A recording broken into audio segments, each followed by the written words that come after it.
ہاشم آپ کے پردادا تھے۔ بہت دولت مند ہونے کے ساتھ ساتھ سخاوت، مروت اور احسان میں بھی بے مثال تھے۔ ہاشم کہلانے کی وجہ یہ تھی کہ ان کے عہد میں ایک مرتبہ مکہ مکرمہ میں قحط پڑ گیا۔ یہ فلسطین گئے اور اونٹوں پر آٹے کی بہت سی بوریاں لاد لائے، بہت سے اونٹ ذبح کیے، ان کا شوربہ تیار کیا، روٹیاں پکوائیں۔ ان روٹیوں کو شوربے میں بھگو بھگو کر اہل شہر کو کھلاتے رہے۔ عرب اس کھانے کو حشیم اور سرید کہتے ہیں۔ یہ سلسلہ ایک مدت تک جاری رہا، اسی وجہ سے ان کا نام ہاشم پڑ گیا۔ وہ حاجیوں کی خدمت اور مہمان نوازی میں بھی بڑھ چڑھ کر حصہ لیتے تھے۔ اسی سخاوت اور فیاضی سے ہاشم کا نام پورے عرب میں مشہور ہو گیا۔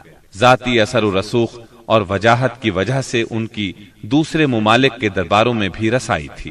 انہوں نے ہی قریش میں سب سے پہلے یہ دستور جاری کیا کہ سال میں 2 مرتبہ تجارتی قافلے روانہ ہوا کریں، موسم گرما میں شام کی طرف اور موسم سرما میں یمن کی طرف۔ چنانچہ اسی دستور کے مطابق دونوں موسموں میں قافلے روانہ ہوتے تھے۔ سورۃ القریش میں اللہ تعالیٰ نے قریش کو یہی انعام یاد دلایا ہے، کیونکہ قریش اللہ کی رحمت سے موسم سرما و گرما کے عادی ہو گئے۔ ان کی سمجھ میں یہ بات آ گئی کہ اس نعمت کے شکریہ میں اللہ کی عبادت کرنا چاہیے جو اس گھر کا مالک ہے، اور اس نے انہیں بھوک میں کھانا دیا اور خوف سے امن بخشا۔ نجاشی شاہ حبش ہاشم کی بے حد خاطر مدارت کرتا اور تحفے تحائف بھی پیش کرتا۔ قیصر روم بھی ان سے بہت مہربانی سے پیش آتا تھا۔ ہاشم نے یمن اور روم کی حکومت سے قریش کے تجارتی قافلے کی حفاظت کا حکم حاصل کیا، اور یہ ان کے اعلیٰ تدبر کا نتیجہ تھا کہ تمام راستے قریش کے تجارتی قافلوں کے لیے محفوظ ہو گئے۔ اس طرح مکہ مکرمہ بین الاقوامی تجارت کا مرکز بن گیا۔ اس سے خانہ کعبہ کی زیارت اور فریضہ حج عام ہو گئے، اور مکی زبان بھی ملک کے چاروں طرف سمجھی جانے لگی۔ ان قریشی قافلوں اور سالانہ میلوں کی وجہ سے جزیرہ نمائے عرب میں ایک معاشی مرکز پیدا ہو گیا۔ ان سالانہ میلوں میں قریش کو سرمایہ دارانہ تجارت اور قافلوں کی حفاظت کے سلسلے میں بہت اہمیت حاصل تھی۔ اس طرح مکہ مکرمہ تجارتی مرکز بنا، جس نے سیاسی مرکزیت کا راستہ کھولا جو اسلام کا کارنامہ بننے والا تھا۔ 197 عیسوی کے چند ماہ بعد ہاشم کی بیوی سلمہ بنت عمرو کے ہاں مدینہ منورہ میں شیبہ یعنی عبد المطلب پیدا ہوئے۔ بچے کے سر میں کچھ بال سفید تھے، اس لیے ان کا نام شیبہ رکھا گیا۔ شیبہ کا مطلب ہے بوڑھا۔ ہاشم کی وفات کے بعد ذمہ داریاں ان کے بھائی مطلب نے سنبھال لی تھی۔ گویا مطلب شیبہ کا چچا تھا۔ اس کی وفات کے بعد شیبہ نے رفادہ اور سقایا کی ذمہ داریاں خوبی سے سنبھالی۔ انہوں نے یمن اور حبشہ کے درباروں میں اپنی قوم کی نمائندگی بھی کی۔ ان کی ملکیت میں ایک قدرتی چشمہ بھی تھا۔ ایک دن خواب میں انہیں اشارہ ملا کہ فلاں جگہ کھود کر غائب شدہ زمزم کا کنواں برآمد کریں۔ کھودتے وقت اس سے انہیں دفن شدہ خزانہ بھی ملا جو کعبے کے چڑھاووں پر مشتمل تھا۔ عبد المطلب کو زمزم کی ملکیت کے لیے بہت دشواریاں پیش آئیں، مگر اہل شہر امن پسند تھے۔ انہوں نے طے کیا کہ کسی غیر جانبدار حاکم سے اس کا فیصلہ کرا لیا جائے۔ عبد المطلب نے یہ بات مان لی، لیکن پریشان بھی تھے، اس لیے منت مانی کہ اگر اللہ نے مجھے 10 بیٹے دیے اور وہ بلوغت کو پہنچے تو میں ان میں سے ایک کو کعبے میں جا کر اللہ کے لیے قربان کر دوں گا۔ جب 10واں بیٹا بھی بلوغت کو پہنچ گیا تو عبد المطلب کو منت یاد آئی۔ انہوں نے بیٹوں کے درمیان قرعہ ڈالا تاکہ جس کا نام نکلے اسے قربان کر دیں۔ قرعہ نبی اکرم صلی اللہ علیہ وسلم کے والد عبداللہ کے نام نکلا۔ عبد المطلب کا ارادہ دیکھ کر رشتہ داروں اور دوستوں نے دخل اندازی کی اور انہیں مشورہ دیا کہ وہ کسی خاتون عرافہ کے پاس جا کر حل دریافت کریں۔ چنانچہ عبد المطلب ایک عرافہ کے پاس گئے۔ اس نے معاملہ سن کر مشورہ دیا کہ بیٹے اور 10 اونٹوں کے درمیان قرعہ ڈالو، اگر عبداللہ کے نام نکلے تو مزید 10 اونٹ بڑھا دو، اس طرح خون بہا کی مقدار میں اضافہ کرتے جاؤ یہاں تک کہ قرعہ خون بہا پر نکلے۔ انہوں نے قرعہ اندازی شروع کی۔ قرعہ ہر بار عبداللہ کے نام نکلتا رہا۔ یہ 10 اونٹ ہر بار بڑھاتے گئے۔ جب 100 اونٹ پورے ہو گئے تب قرعہ اونٹوں کے نام نکلا۔ عبد المطلب نے 3 بار ایسا کیا تاکہ اطمینان ہو جائے۔ ہر بار 100 اونٹوں ہی کا قرعہ نکلا۔ اب انہیں اطمینان ہو گیا کہ یہی اللہ کو منظور ہے۔ زمزم کے کنویں کی ملکیت حاصل کرنے کے علاوہ عبد المطلب کی زندگی کا دوسرا اہم واقعہ ابرہہ کا بیت اللہ پر حملہ ہے۔ تاریخ میں اس کو واقعہ فیل کے نام سے یاد کیا جاتا ہے۔ ابرہہ ایک عیسائی سردار تھا۔ شاہ حبشہ نجاشی کی طرف سے یمن کا حاکم تھا۔ اس نے دیکھا کہ اہل عرب حج کے لیے مکہ مکرمہ جاتے ہیں اور خانہ کعبہ کا طواف کرتے ہیں، تو اس نے عیسائی مذہب کے نام پر یمن کے شہر صنعاء میں ایک عالیشان گرجا بنوایا۔ عرب میں اس گرجا کی خبر مشہور ہو گئی۔ قبیلہ کنانہ کا ایک آدمی وہاں گیا اور گرجا میں گندگی پھیلا کر بھاگ آیا۔ ابرہہ نے غصے میں آ کر قسم کھائی کہ کعبے کو ڈھا کر دم لے گا۔ چنانچہ وہ ایک لشکر جرار لے کر مکہ مکرمہ کی طرف روانہ ہوا۔ راستے میں عرب کے جس قبیلے نے بھی مزاحمت کی، ابرہہ نے اسے تہہ تیغ کر ڈالا، یہاں تک کہ وہ مکہ معظمہ کے قریب پہنچ گیا۔ وہاں کے لوگوں کو اپنے ارادے سے خبردار کرنے کے لیے اس نے اہل مکہ کے جانور پکڑ لیے۔ ان جانوروں میں عبد المطلب کے 200 اونٹ بھی تھے۔ عبد المطلب کو ابرہہ کی چڑھائی کی خبر ملی تو وہ خانہ کعبہ کی دیواروں سے لپٹ گئے اور رو پڑے۔ اللہ سے اپنے گھر کی حفاظت کی دعا کی۔ قریش کے چند سرداروں کو لے کر ابرہہ سے ملنے کے لیے گئے اور اس سے اپنے اونٹوں کی واپسی کا مطالبہ کیا۔ ابرہہ ان کی بات سن کر حیران ہوا اور بولا، تم نے اپنے اونٹوں کی واپسی کی تو بات کی، کعبے کے متعلق ایک لفظ بھی نہیں کہا۔ میں تو یہاں کعبے کو ڈھانے کے لیے آیا ہوں۔ عبد المطلب نے جواب دیا، اونٹ میری ملکیت ہیں، اس لیے ان کی رہائی کے لیے چلا آیا۔ کعبے کا مالک اللہ ہے جو اپنے گھر کو بچانے کی پوری طاقت رکھتا ہے۔ ابرہہ نے ان اونٹوں کی واپسی کا حکم دے دیا۔ یہ اپنے اونٹ لے کر مکہ معظمہ واپس آ گئے۔ 60-70 ہزار کا لشکر تھا اور اس میں 9 یا 13 ہاتھی تھے۔ اس لشکر نے آخر مکے پر چڑھائی کی۔ لشکر مکے کے نزدیک پہنچا تو محمود نامی ہاتھی نے مکے میں داخل ہونے سے انکار کر دیا اور وہیں بیٹھ گیا۔ ایسے میں اچانک باہر قلزم کی طرف سے پرندوں کا ٹڈی دل نظر آیا۔ ان کے پنجوں اور چونچوں میں کنکریاں تھیں۔ جن سپاہیوں پر وہ کنکریاں پڑتی ان کے اعضاء کٹنا شروع ہو جاتے۔ ان کنکریوں کے گرنے سے ابرہہ کی فوج اور ہاتھیوں کا جو حشر ہوا وہ بلا شبہ تاریخ عالم کا ایک نہایت حیرت ناک باب ہے۔ خود ابرہہ مشکل سے گرتا پڑتا صنعاء تک پہنچا اور نہایت دردناک عذاب میں گرفتار ہو کر یمن میں مرا۔ عربوں کے ہاں اس سال کو عام الفیل کہتے ہیں۔ ایک مدت تک یہی تقویمی سال شمار ہوتا رہا۔ قرآن کریم میں یہ واقعہ سورہ فیل میں بیان ہوا۔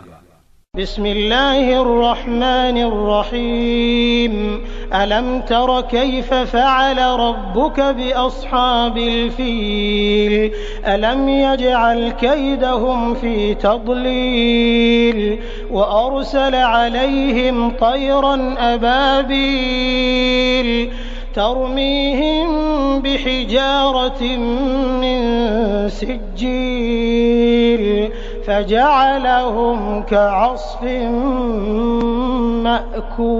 مأكول۔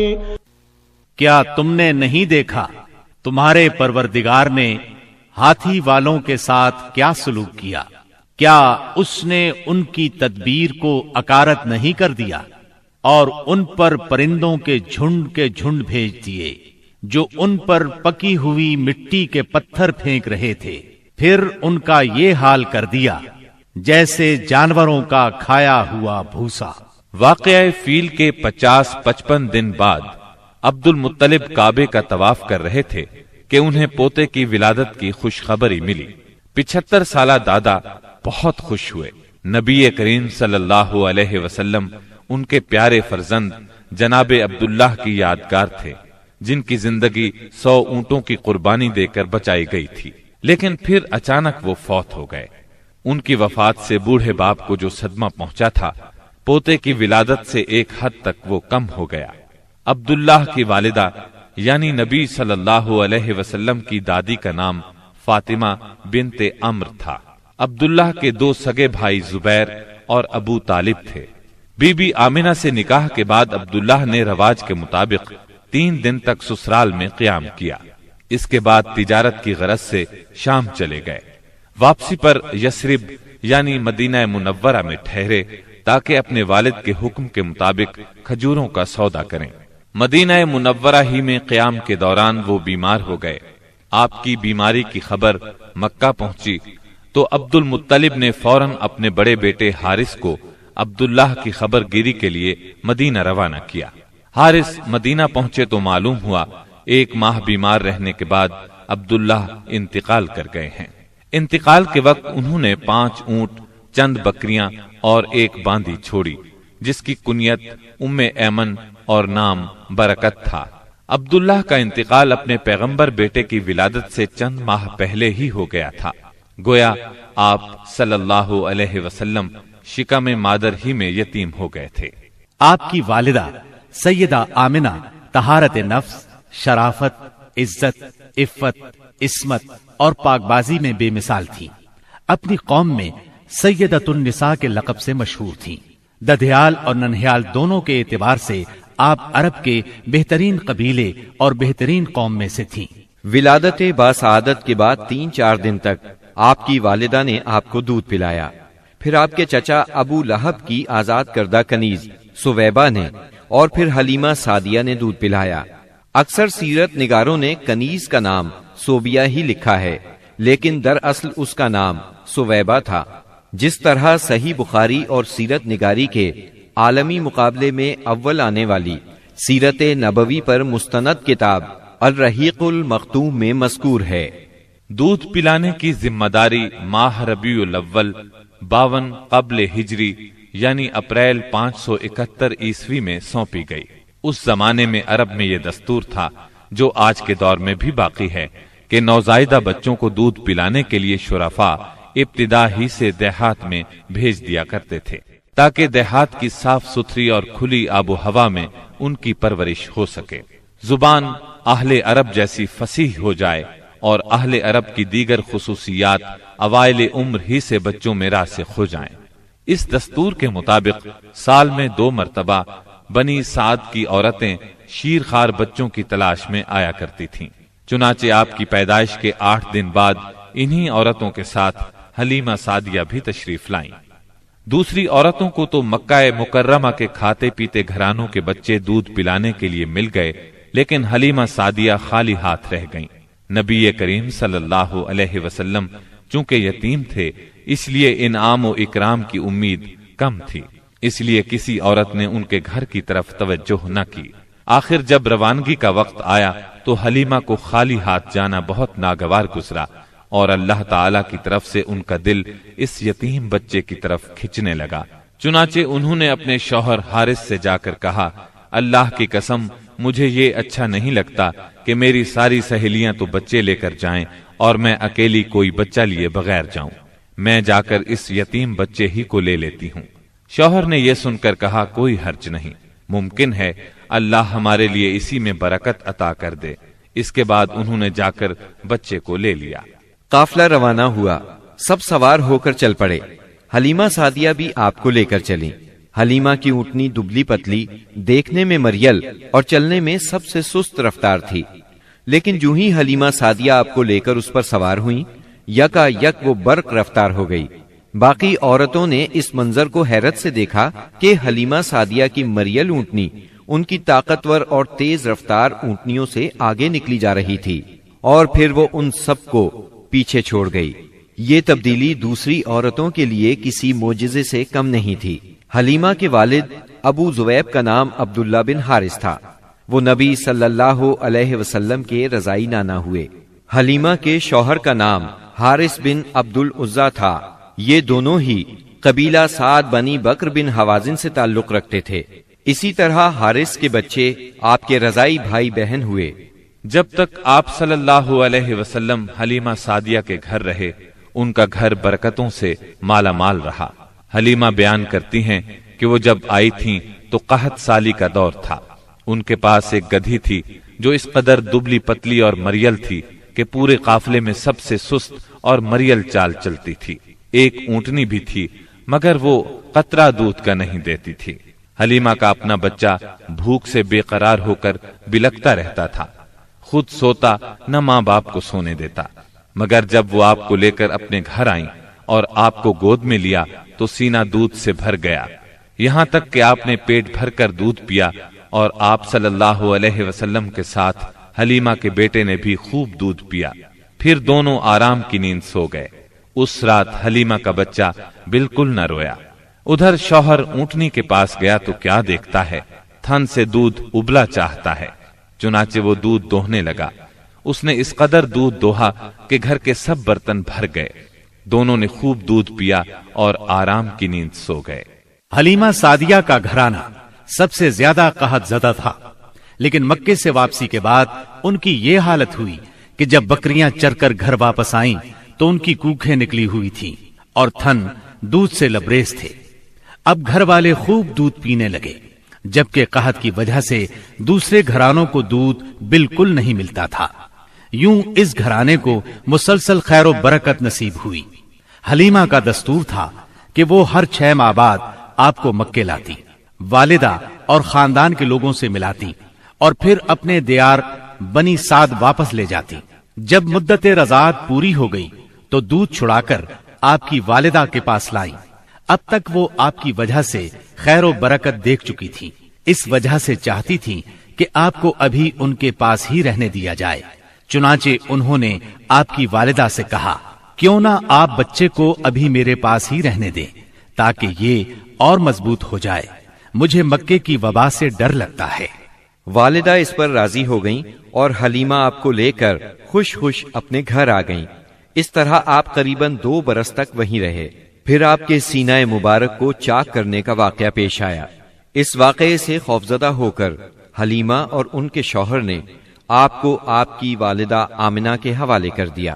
انس بن مالک رضی اللہ عنہ بیان کرتے ہیں، آپ بچوں کے ساتھ کھیل رہے تھے کہ جبریل علیہ السلام تشریف لائے، آپ کو لٹا کر سینہ چاک کر دیا، پھر آپ کا دل نکالا اور اس میں سے ایک لوتھڑا نکال کر فرمایا، یہ تم سے شیطان کا حصہ ہے۔ پھر دل کو سونے کے تشت میں زمزم کے پانی سے دھویا اور واپس سینہ مبارک میں رکھ دیا۔ ادھر بچے دوڑ کر حلیمہ سعدیہ کے پاس آئے اور کہنے لگے، محمد کو قتل کر دیا گیا۔ وہ لوگ فوراً آپ کے پاس پہنچے، دیکھا کہ رنگ اترا ہوا ہے۔ سیدنا انس کا بیان ہے کہ میں نبی اکرم صلی اللہ علیہ وسلم کے سینے پر سلائی کا نشان دیکھا کرتا تھا۔ اس واقعے کے بعد آپ کو مکے پہنچا دیا گیا اور آپ نے اپنی ماں کے سایہ محبت میں اپنے خاندان کے اندر کوئی 2 برس گزارے۔ پھر والدہ، دادا اور ام ایمن کے ساتھ مدینہ منورہ کا سفر کیا، جہاں آپ کے والد کی قبر بھی تھی اور دادا کا ننھیال بھی تھا۔ آپ مدینے میں 1 ماہ رہ کر واپس ہوئے تو راستے میں آپ کی والدہ بیمار ہو گئیں اور مقام ابوا پہنچ کر انتقال کر گئیں۔ انا للہ و انا الیہ راجعون، انہیں وہیں دفن کیا گیا۔ اب بوڑھے عبد المطلب آپ کو لیے مکے پہنچے۔ ان کے دل پر آپ کی والدہ کی وفات کی وجہ سے گہرا اثر تھا۔ آپ کے لیے ان کے دل میں ایسی محبت پیدا ہوئی کہ خود ان کے اپنے بیٹوں کے لیے ویسی محبت نہ تھی۔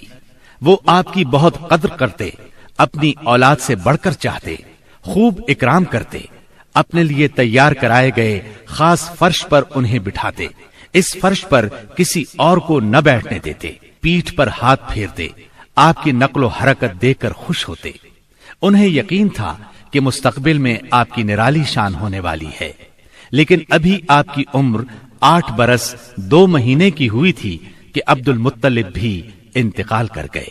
اب آپ کے چچا ابو طالب نے آپ کی کفالت کا بیڑا اٹھایا۔ یہ آپ کے والد کے سگے بھائی تھے، انہوں نے بھی آپ سے خاص رحمت اور شفقت برتی۔ وہ مالدار تو نہ تھے، لیکن آپ کی کفالت کے بعد اللہ تعالیٰ نے ان کے تھوڑے سے مال میں اس قدر برکت دی کہ ایک آدمی کا کھانا پورے کنبے کے لیے کافی ہو جاتا تھا۔ خود آپ بھی صبر و قناعت کا نمونہ تھے، جو ملتا اسی پر قناعت فرماتے۔ جب آپ کی عمر 12 برس اور کہا جاتا ہے کہ مزید 2 ماہ اور 10 دن ہوئی تو آپ کے چچا ابو طالب نے تجارت کے لیے ملک شام جانے کا ارادہ کیا۔ آپ کو ان کی جدائی بہت گراں گزری۔ ابو طالب خود بھی متاثر ہوئے، لہٰذا آپ کو اپنے ساتھ لے لیا۔ قافلہ ملک شام کی حدود میں پہنچا تو شہر بسرا کے قریب پڑاؤ کیا۔ بحیرہ نامی عیسائیوں کا ایک راہب اپنے گرجے سے نکل کر ان کے پاس آیا اور قافلے کے درمیان سے گزر کر نبی صلی اللہ علیہ وسلم کے پاس پہنچا۔ پھر آپ کا ہاتھ پکڑ کر بولا، یہ دنیا کے سردار ہیں، پروردگار عالم کے رسول ہیں، اللہ انہیں رحمت عالم بنا کر بھیجے گا۔ میں انہیں مہر نبوت سے بھی پہچانتا ہوں۔ یہ کندھے کے نیچے نرم ہڈی کے پاس سیب کی طرح ہے، اور ہم اس کا ذکر اپنی کتابوں میں بھی پاتے ہیں۔ پھر اس نے قافلے کی دعوت کی اور ابو طالب سے کہا، انہیں یہاں سے واپس بھیج دیں، ملک شام نہ لے جائیں، کیونکہ انہیں یہودیوں سے خطرہ ہے۔ اس پر ابو طالب نے غلاموں کے ہمراہ آپ کو مکے بھیج دیا۔ جب آپ کی عمر 15 برس ہوئی تو ذیقات کے مہینے میں اکاس کے بازار میں ایک لڑائی ہوئی۔ اس لڑائی میں ایک طرف قریش کے قبائل تھے اور دوسری طرف قیس اور اعلان کے قبائل تھے۔ دونوں میں گھمسان کا رن پڑا۔ فریقین کے کتنے ہی آدمی مارے گئے، لیکن پھر انہوں نے صلح کر لی اور طے پایا کہ دونوں طرف کے مقتولین گنے جائیں۔ جدھر زیادہ ہوں ادھر والے زائد مقتولین کا خون بہا لے لیں۔ اس کے بعد جنگ ختم ہو گئی اور باہمی دشمنی کو ختم کر دیا گیا۔ اس جنگ میں نبی کریم صلی اللہ علیہ وسلم بھی شریک تھے، لیکن آپ نے لڑائی میں براہ راست حصہ نہیں لیا، اپنے چچاؤں کو تیر تھماتے تھے۔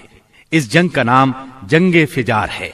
یہ نام اس لیے مشہور ہوا کہ اس میں حرام مہینے کی حرمت پامال کی گئی۔ فجار نام کے واقعات 4 بار پیش آئے، ہر سال ایک واقعہ پیش آتا رہا۔ جنگ فجار والا واقعہ آخری تھا۔ اس سے پہلے کے 3 واقعات میں ہلکے پھلکے جھگڑے ہوئے۔ شدید لڑائی صرف اسی چوتھے واقعے میں ہوئی۔ اس جنگ کے بعد ذیقعد ہی کے مہینے میں 5 قبائل کے درمیان ایک عہد نامہ طے پایا۔ اس عہد نامے کو حلف الفضول کہا جاتا ہے۔ ان قبائل کے نام یہ ہیں: بنو ہاشم، بنو مطلب، بنو اسد، بنی عبد العزا، بنو زہرہ اور بنو تیم۔ اس کی وجہ یہ ہوئی کہ یمن کا ایک آدمی اپنا سامان تجارت لے کر مکے آیا۔ عاص بن وائل نے اس سے وہ مال خرید لیا، لیکن قیمت ادا نہ کی۔ اس نے بنو عبد الدار، بنو مخزوم، بنو سہم اور بنو عدی سے فریاد کی، لیکن انہوں نے کوئی توجہ نہ دی۔ چنانچہ اس نے ابو قبیس کے پہاڑ پر چڑھ کر چند اشعار پڑھے، جن میں اپنی مظلومیت کا نقشہ کھینچا اور آواز لگائی کہ کوئی تو اس کا حق دلانے کے لیے اس کی مدد کرے۔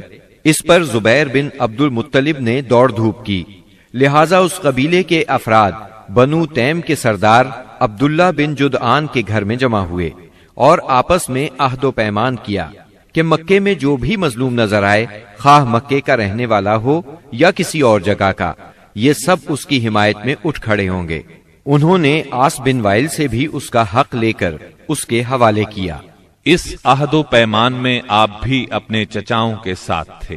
نبوت سے سرفراز ہونے کے بعد آپ فرمایا کرتے تھے، میں عبداللہ بن جدعان کے مکان پر ایک ایسے معاہدے میں شریک ہوا کہ مجھے اس کے بدلے سرخ اونٹ بھی پسند نہیں، اور اگر میں اس کے لیے اسلام کے دور میں بلایا جاتا تو ضرور جاتا۔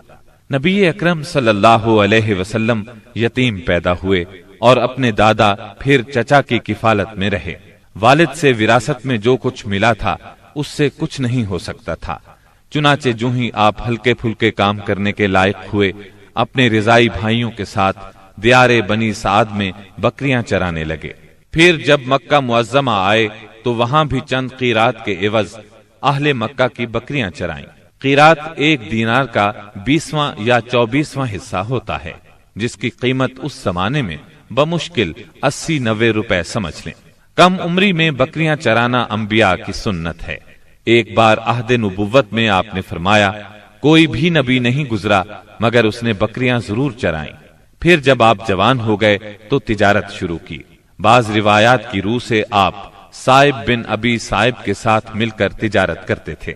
آپ تجارت میں بہترین ساتھی تھے، لین دین کے معاملے میں لڑتے جھگڑتے تھے، نہ بحث کرتے تھے۔ تمام معاملات میں آپ حد درجے امانت دار، سچے اور پرہیزگار مشہور تھے۔ زندگی کے سبھی میدانوں میں آپ کا یہی طریقہ تھا۔ اسی بنا پر آپ کا لقب ہی امین مشہور ہو گیا تھا۔ ان تمام وجوہات کی بنا پر آپ کی شہرت سن کر سیدہ خدیجہ نے آپ کو تجارت کے لیے اپنے مال کی پیشکش کی۔ وہ عزت اور مال دونوں لحاظ سے قریش کی ایک معزز خاتون تھی، لوگوں کو اجرت دے کر اپنا مال تجارت کے لیے بھیجا کرتی تھی۔ اس پیشکش کے ساتھ انہوں نے یہ بھی کہا کہ وہ آپ کو سب سے اچھی اجرت دیں گی۔ چنانچہ آپ نے ان کے غلام میسرہ کے ساتھ شام کا سفر کیا، وہاں خرید و فروخت کی۔ اس خرید و فروخت میں بہت زیادہ نفع ہوا، اس قدر برکت ہوئی کہ پہلے کبھی اتنا منافع نہیں ہوا تھا۔ شام سے آپ مکہ واپس آئے اور سیدہ کی امانت انہیں سونپی۔ سیدہ خدیجہ نے امانت اور برکت کا یہ حال دیکھا تو حیرت زدہ رہ گئیں۔ ادھر میسرہ نے بھی آپ کی باتیں انہیں بتائیں۔ تب سیدہ نے محسوس کر لیا کہ انہیں ان کی مراد مل گئی ہے، چنانچہ انہوں نے آپ سے اپنی سہیلی کے ذریعے سے شادی کی خواہش ظاہر کی۔ انہوں نے سیدہ خدیجہ کے چچا عمرو بن اسد کو پیغام بھیجا۔ اس طرح بات طے ہوئی۔ نکاح کا خطبہ ابو طالب نے پڑھا، اس میں اللہ کی حمد و ثنا کی، پھر آپ کے فضل و شرف کا ذکر کیا۔ اس کے بعد ایجاب و قبول کے الفاظ کہے اور مہر بیان کیا۔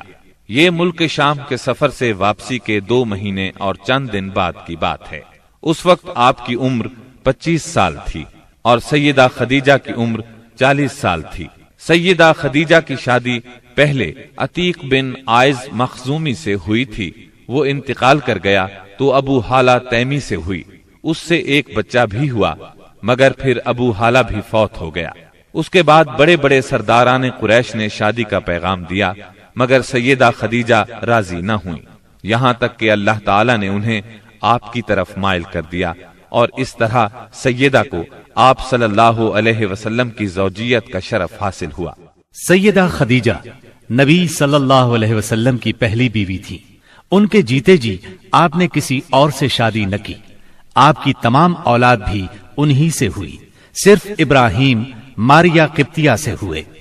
آپ کی اولاد کے نام یہ ہیں: پہلے قاسم پیدا ہوئے، پھر زینب، پھر رقیہ، پھر ام کلثوم، پھر فاطمہ، پھر عبداللہ۔ بعض مورخوں نے تعداد اولاد اور اولاد کی ترتیب اس سے مختلف بھی لکھی ہے۔ آپ صلی اللہ علیہ وسلم کے تمام لڑکے بچپن میں فوت ہو گئے، البتہ تمام بچیوں نے عہد نبوت کو پایا، اسلام لائیں اور ہجرت بھی کی، اور سب کی سب آپ کی زندگی ہی میں انتقال کر گئی۔ صرف سیدہ فاطمہ آپ کے 6 ماہ بعد فوت ہوئی۔ آپ کی عمر کا 35واں سال تھا کہ ایک زوردار سیلاب آیا، اس سے خانہ کعبہ کی دیواریں پھٹ گئیں۔ ایک بار پہلے آگ بھی لگی تھی، اس لیے آگ کی وجہ سے دیواریں کمزور ہو چکی تھیں۔ اب قریش نے فیصلہ کیا کہ خانہ کعبہ کی نئے سرے سے تعمیر کی جائے۔ اس موقع پر انہوں نے فیصلہ کیا کہ اس تعمیر میں صرف حلال مال ہی خرچ کریں گے، چنانچہ رنڈی کی اجرت، سود کی دولت اور کسی کا ناحق لیا ہوا مال اس میں استعمال نہیں کریں گے۔ انہیں خانہ کعبہ گراتے ہوئے ڈر بھی لگ رہا تھا کہ کہیں اللہ کا عذاب نہ ٹوٹ پڑے۔ آخر کار ولید بن مغیرہ نے یہ کہہ کر ڈھانا شروع کر دیا کہ اللہ مصلحین کو ہلاک نہیں کرتا۔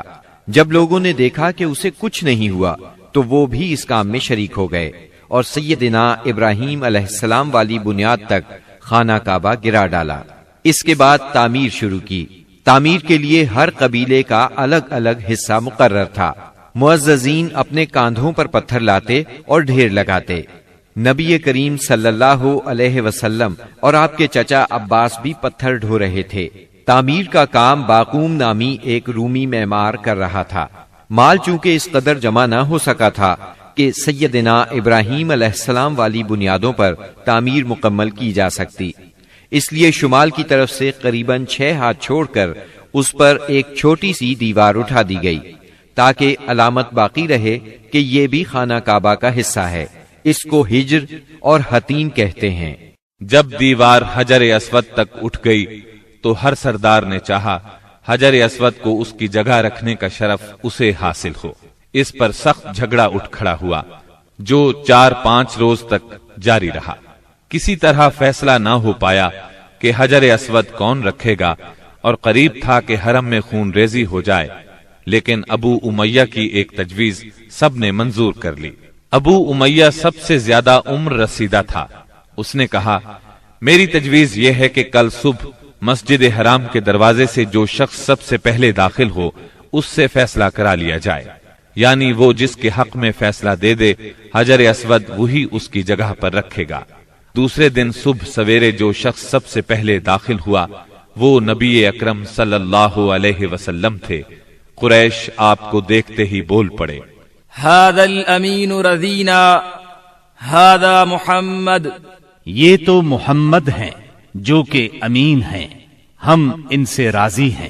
پھر آپ ان کے نزدیک پہنچے تو آپ کو تفصیل سنائی گئی۔ آپ نے اس مسئلے کا حل یہ نکالا کہ ایک چادر لی، اس میں حجر اسود کو رکھا اور سب سرداروں سے کہا اس چادر کو سب لوگ کناروں سے پکڑ کر اٹھائیں۔ سب نے ایسا ہی کیا۔ جب چادر حجر اسود کی جگہ پہنچ گئی تو آپ نے اپنے مبارک ہاتھوں سے حجر اسود کو اس کی جگہ پر رکھ دیا۔ یہ اس قدر عمدہ فیصلہ تھا کہ سب خوش ہو گئے۔ نبی کریم صلی اللہ علیہ وسلم بچپن ہی سے عقل سلیم کے مالک تھے، پاک دامن تھے، بھرپور قوت کے مالک تھے۔ جوانی اور پختگی کا زمانہ آیا تو آپ کی خوبیاں اور زیادہ نکھر کر سامنے آئیں۔ آپ درست سوچ، صحیح نظر، بہترین اخلاق اور عمدہ عادات کا سب سے بلند نمونہ تھے۔ سچائی اور امانت، صبر و شکر، حیا اور وفا، خیر خواہی اور تواضع سبھی میں ممتاز تھے۔ بھلائی اور احسان میں آپ کا کوئی ثانی نہیں تھا۔ ابو طالب نے کیا خوب کہا ہے، ابیض یستسقى الغمام بوجهه ثمال الیتامى عصمۃ للارامل، وہ گورے مکھڑے والا جس کی برکت سے ابر رحمت برستا ہے، وہ یتیموں کا سہارا اور بیواؤں کا نگہبان ہے۔ آپ بہت صلہ رحمی کرنے والے تھے، لوگوں کا بوجھ اپنے سر لیتے تھے، کنگال کی ایسی مدد فرماتے کہ مالدار ہو جاتا یا روزگار سے لگ جاتا، مہمان کی مہمانی کرتے اور مصیبت کے مارے ہوں سے تعاون فرماتے۔ اللہ تعالیٰ نے آپ کی حفاظت اور نگہبانی کا خاص انتظام فرمایا تھا اور قوم کے اندر پھیلی ہوئی خرافات اور برائیوں کے خلاف آپ کے دل میں نفرت ڈال دی تھی۔ چنانچہ آپ بتوں کی عید پر حاضر ہوتے، نہ شرک کے میلوں میں جاتے اور نہ آپ آستانوں یا غیر اللہ کے نام پر ذبح کیا ہوا جانور کھاتے، نہ بتوں ہی کو چھوتے اور نہ ان سے تقرب حاصل کرتے تھے۔ لات اور عزا کی قسم تو سننا بھی گوارا نہ فرماتے۔ شراب نوشی اور کھیل کود کی مجلسوں سے آپ انتہائی دور تھے۔ ایسی کسی مجلس میں آپ نے کبھی شرکت نہ فرمائی، جبکہ یہی مجلس جوانوں کی تفریح اور دوستوں سے ملاقات کے مقامات تھی۔ اللہ نے آپ کو خلوت پسندی عطا فرمائی تھی۔ عربوں کی جہالت اور گناہ آلود زندگی نے آپ کو افسردہ اور غمگین بنا دیا تھا۔ آپ اپنے اطراف میں پھیلی ہوئی انسانی اجتماعی زندگی کا مشاہدہ فرماتے تو آپ کو یہ محسوس کر کے دکھ ہوتا کہ ایک اللہ کی عبادت کا تصور دینے والے دین کو وہ لوگ بالکل بھول چکے تھے، اس دین کو جو ان کے جد امجد سیدنا ابراہیم علیہ السلام کا دین تھا، اسے بالکل فراموش کر چکے تھے۔ وہ اپنے ہاتھوں سے کعبے کی تعمیر نو بڑے احترام سے کرتے تھے، لیکن خانہ کعبہ میں بت رکھ کر ان کی پوجا کرتے تھے۔ یہ شرک نہیں تو اور کیا ہے؟ منافقت اور کہتے کس کو ہیں؟ جوا، شراب نوشی، بت پرستی اور بے حیائی معاشرے کا جز بن چکی ہے۔ اللہ تعالیٰ کی وحدانیت کا تصور تو پایا جاتا ہے، مگر اس تصور کو بت پرستی کے ذوق اور شوق نے بہت دھندلا کر دیا ہے۔ بتوں کی شکل میں اپنے معبود گھڑ لیے ہیں۔ ہر قبیلے اور ہر خاندان کا ایک پسندیدہ بت ہے اور کعبے میں 360 بت رکھے ہوئے ہیں۔ بت پرستی کے شوق کا یہ عالم ہے کہ قریش سفر میں جاتے ہیں تو ستو کے بت بنا لیتے ہیں اور جب ضرورت پڑتی ہے تو اپنے معبودوں کو گھول کر پی لیتے ہیں۔ قریش کے معاشرے اور عرب کے ماحول میں عورت بیچاری کی حالت اس قدر پست، ذلیل اور ردی ہے کہ وہ اونٹوں، بکریوں اور غلے کی طرح تجارت کی چیز بن چکی ہے۔ شادیوں پر کوئی پابندی، کوئی روک نہیں۔